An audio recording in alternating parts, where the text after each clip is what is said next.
நடைபெற்ற நியமன தேர்வில் தேர்ச்சி பெற்ற ஆசிரியர்கள் ஏற்கனவே தகுதி தேர்வு அதன் பின்னர் நடைபெற்ற நியமன தேர்வில்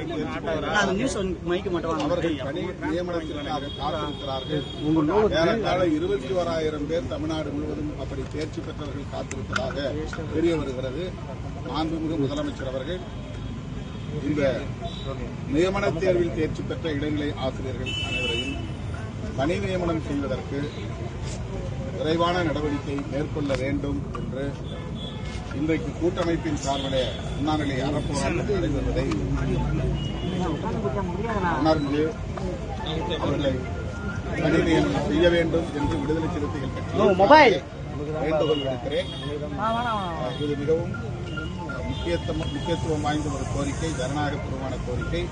எனவே மாண்புமிகு முதல்வர் அவர்கள் இதனை பரிசீலிக்க வேண்டும், அவர்களுக்கான பணி தலைமையில 7 எம்பிக்கள் எங்க போயிருக்காரு, கரூர் போய் ஆய்வு பண்ண போயிருக்காங்க. இது பாஜக இந்த பிரச்சனையை திசை திருப்ப மடைமாற்றம் செய்ய முயற்சிக்கிறது என்று நான் நம்புகிறேன்.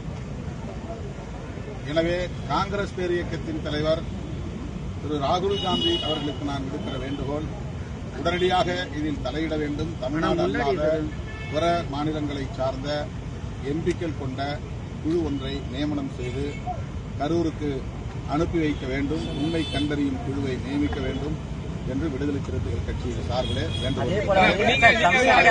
பாஜக செய்யக்கூடிய சதி முறியடிக்கப்பட வேண்டுமானால் காங்கிரஸ் பேரியக்கத்தின் தலையீடு உடனடி தேவையாக. தமிழ்நாடு அரசு ஓய்வு பெற்ற அருணா ஜெகதீஷ் தலைமையிலான தனிநபர் அந்த ஆணையம் பண்ணிட்டு இருக்கு, விசாரணை பண்ணிட்டு இருக்கு. இருந்தாலும் நம்பிக்கை இல்லை. சிபிஐ விசாரணை நடத்த வேண்டும், எதிர்கட்சிகளான கோரிக்கை வைக்கிறாங்க. அதை எப்படி பாக்குறீங்க? சிபிஐ கோரிக்கை கூட இதை திசை திருப்புவதற்கான ஒரு முயற்சி. அடுத்து அவர்கள் இதை தொடர்ந்து ஒரு அரசியல் பிரச்சனையாக தேர்தல் வரையில் கொண்டு செல்ல வேண்டும் என்று விரும்புவதாகவும் தெரிகிறது. இது பெரும் துயரம், கொடும் துயரம், யாராலும் சகித்துக் கொள்ள முடியாத துயரம். ஆனால் இதை வைத்து அரசியல் செய்ய நினைப்பது அந்த பாதிக்கப்பட்ட மக்களுக்கு எதிரான ஒரு துரோகம். பாதிக்கப்பட்டவர்களுக்கு நீதி கிடைக்க வேண்டும். இதுபோன்ற துயரங்கள் இது நடக்காமல் இருக்க வேண்டும்.